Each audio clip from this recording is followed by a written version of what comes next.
You're watching Eastern Iowa's only local news in HD. From KWWL, this is Live at 5. I don't think I'm going to win. Reality sets in as Newt lays it on the line in the final hours before Iowa's first in the nation caucuses. And a new year brings new laws across the country. And researchers uncover new risk factors for ADHD. You're watching KWWL, Iowa's News Channel 7, with Ron Steele, Tara Thomas, and Chief Meteorologist Mark Schnackenberg. This is the KWWL News, live at 5. And, of course, Decision 2012 political coverage on the eve of the Iowa caucuses. Good evening, everyone. I'm Ron Steele. And I'm Tara Thomas. We are a little more than 24 hours away from Iowa's first in the nation caucuses. Candidates are really scrambling to shake as many hands as they can. Let's go live right now to News Channel 7's Bob Waters and Matt Breen from our sister station KTIV, live for us in Des Moines. And good evening from Des Moines, where it may be a holiday, but there's certainly a lot of activity in Iowa's capital city. Indeed. Tomorrow night, the Iowa caucus is starting promptly at 7 o'clock statewide. And Bob, the one thing that a lot of people are watching are the polls here in Des Moines. The Des Moines Register came out with a poll on Sunday morning which said that Mitt Romney was in the lead, but it also said something else interesting. 41% of likely Republican caucus goers could very well change their mind before tomorrow night's caucuses. Now, every 4 years, of course, Iowa leads off the nations. It's the center of the political universe every 4 years, but it's received a lot of criticism from states all over the country who are kind of jealous of Iowa's leadoff status. Now, leaders of both the state Democratic and Republican parties say they are going to maintain that status as much as they can. Now, other states say demographically Iowa doesn't represent the rest of the country, so it might be a battle to see who leads off in 2016. Since the 70s, Iowans have gone first when it comes to picking a president. But the future of Iowa's first in the nation status is up in the air for 2016. Matt Strawn is the state GOP chairman. He's had to deflect criticism of Iowa. It isn't like a general election where you run in, cast a ballot, and leave, but it requires some time and it requires some commitment. Anywhere from 60 to 90 minutes of your time. And then you really are getting together with your friends and neighbors to talk about why you're supporting a particular candidate, what direction you think the country needs to go into. And I think we need more of that, quite frankly. Critics point out Iowa doesn't represent the nation, especially when it comes to Republicans. UNI political science professor Chris Larimer. I think there's a concern that if they have two consecutive caucuses where you have the Iowa caucus winner then does nothing after Iowa, then that's a real concern, and that may cause the Republican Party to start to think a little bit differently. The notion that Iowa is not representative, the past hasn't proven that. There are very few things that Barack Obama and George W. Bush have in common, but one thing they do is that their path to the White House started by winning the Iowa caucuses. So I think as a swing state in the general election and as the leadoff state for the caucuses, I think Iowa's pretty representative of where most Americans are. 40% of Iowans say they could still change their minds before Tuesday night. What we'll see on Tuesday night is at the end of the day, retail politicking and organizing in Iowa still matters, because you have 2 out of every 5 caucus goer is telling a pollster that they're still either undecided or could be persuaded to, change to another candidate. And how do you change a person's mind? By having somebody stand up in a precinct and advocate on behalf of your candidate. Now, the deal here in Iowa doesn't necessarily mean a winner for those who come out victorious tomorrow night. They're just hoping to place well. Meantime, it may also end some other campaigns. Indeed, it might, Bob. There is one man who hopes that this fragmented Republican field can come together behind one candidate. Bob Vanderplaats hopes that his endorsement of former Pennsylvania Senator Rick Santorum will woo Christian conservatives the way that Mike Huckabee did in 2008 to an Iowa caucus win. But Vanderplaats, who heads up the Conservative Family Leader Organization, says in 2012 there may actually be too much of a good thing for Republicans. The dilemma we face this year is that we have so many good pro-family candidates that you're seeing the vote get fragmented amongst those candidates.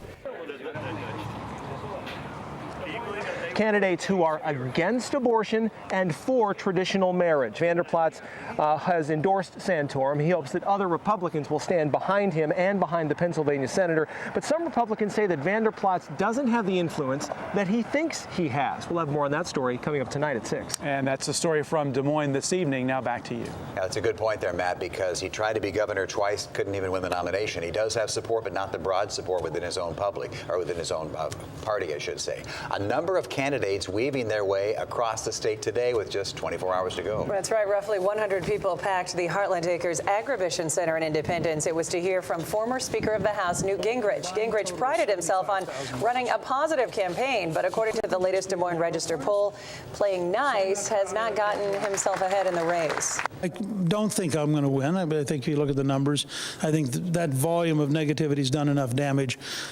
But on the other hand, if the Des Moines Register was right and is 41% potentially on, who knows what's going to happen. Gingrich says that he is hoping those undecided caucus goers have a discussion tomorrow night in his favor, and he plans to be in Cedar Falls for caucusing. Meantime, the front runner at all three of the latest polls, former Massachusetts Governor Mitt Romney, making a 4-city swing today, speaking in front of a crowd of more than 300 at the Weber Paper Company in Dubuque today. Romney focusing on job creation and the economy, emphasizing his experience over the years in the private sector. I've learned in the private sector that you can't spend more than you take in. I know how to balance budgets. I ran 2 different businesses. We balanced our budget and made a little profit in addition. Now, Romney started his day in Davenport. He's now wrapping up his 4 o'clock visit to Marion at this hour. His last stop tonight on Caucus Eve will be in Clive in western Des Moines at 8:30 tonight at the Competitive Edge. If you're going to be at the Unidome tomorrow night, should be there by 5:30, by the way. Let's go back to the forecast center right now. Chief Meteorologist Mark Schnackenberg, your first forecast on Caucus Eve. It's been pretty windy around here the last couple of days and still is at this hour. But the good news is the wind will gradually diminish as we head through the evening hours. Notice the wind right now sitting at about 10 to 20 miles per hour compared to the 20 and 40 mile an hour wind that we've had the last 48 hours. And we've had clear skies for much of the afternoon. Clouds early on and a couple of flurries, but that is now to the east, and we'll see the wind diminish with a clear sky. Temperature at this hour generally in the teens and lower 20s, teens to the north, 20s to our south, and your 7 to 7 planner shows some cold temperatures by first thing tomorrow morning as that wind gradually lightens up to about 5 to 10 miles per hour. We'll talk about another cold day tomorrow, but a warm up in the 7-day forecast. All the details in just a minute. Thank you, Mark. New at 5, a Cedar Rapids man facing a number of charges after an early morning police chase and a car crash. Police say they tried to pull an SUV over after it ran a stop sign at 2nd Avenue and 6th Street Southwest. That was at 1 this morning. Well, the car didn't stop and eventually hit a pole at 8th Street and 10th Avenue. That's when police say this gentleman, 27-year-old Randy Thompson, got out and ran from police. A canine officer caught up with Thompson in a nearby ditch. He was treated for injuries from the crash, and 2 officers were hurt in the struggle. Now, with the start of a brand new year comes a number of changes in laws all across the country. In Hawaii, civil unions become available for both same-sex and opposite-sex couples. A number of couples applied for the civil unions electronically, then went on to have a commitment ceremony. And this week, it's now illegal for commercial truck and bus drivers to use handheld cell phones while they are at the wheel. And in Illinois, everyone from the front seat to the back must buckle up while on the road. And starting with the new year, the new law, 60 million Americans on Social Security, you get a cost of living increase of about $450 on average for this year. And during the weekend, the president signed a bill that's stirring up some controversy. It's the $600 billion National Defense Authorization Bill, greatly expands anti-terrorism legislation, allowing the military to hold anyone, even American citizens, without trial. President Obama said he signed the bill with reservations after Congress changed parts of that legislation. And we'll be right back. Now, your Storm Track 7 forecast in HD. Pretty windy out there, and the wind starts to diminish as we head through the late afternoon hours. Right now, the wind is generally about 10 to 20 miles per hour from the northwesterly direction, and our gusts could be close to 50, and will stay above normal through the weekend. It's just a little cool down. Overnight lows will be down into the 20s with the exception of tonight, and no storm in the next 7 days. Take a look at the picture here, the hot shot, thinking cap, imagination cap. We've got the Pillsbury Doughboy there, the head sort of on the top. The Marshmallow Man from Ghostbusters. There you go. That could be another one. Nice shot. Thank you from Bud Cartwright. Thank and you Happy New Year to both of you. I haven't seen you in a while. Yeah. Welcome back. Same to you guys. That was funny. You said maternity leave, I thought. Well, paternity leave, maybe, right? Oh, did I call it maternity leave? Coming up on Iowa's News Channel. Well, what do I know? Yeah. ADHD cause, a possible link behind the disorder. And silent strokes, the memory problem facing a quarter of all adults. Let's take a look at your winning midday lottery numbers from your official lottery station, KWWL.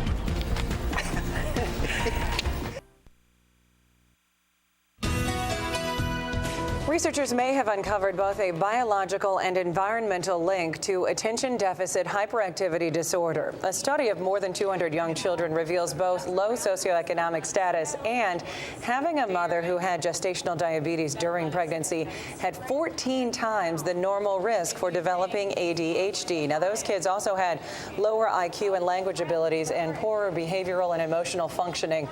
Either factor on its own did not appear, though, to be linked to any increased likelihood of an ADHD diagnosis.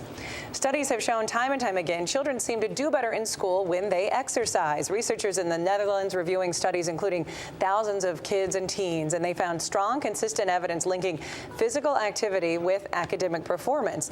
The question now is how it works. Experts think exercise may increase blood and oxygen flow to the brain and increase levels of hormones that lower your stress. But they say more studies looking at that relationship are needed. Well, some memory loss in older age may be linked to so-called silent strokes. Researchers at Columbia University recruited people over 65 without any signs of dementia, and they were given MRIs and were tested on their memory and language skills. Researchers found those with small spots of dead brain cells or silent strokes scored somewhat lower on memory testing. About a quarter of older adults have had a silent stroke. We'll be right back.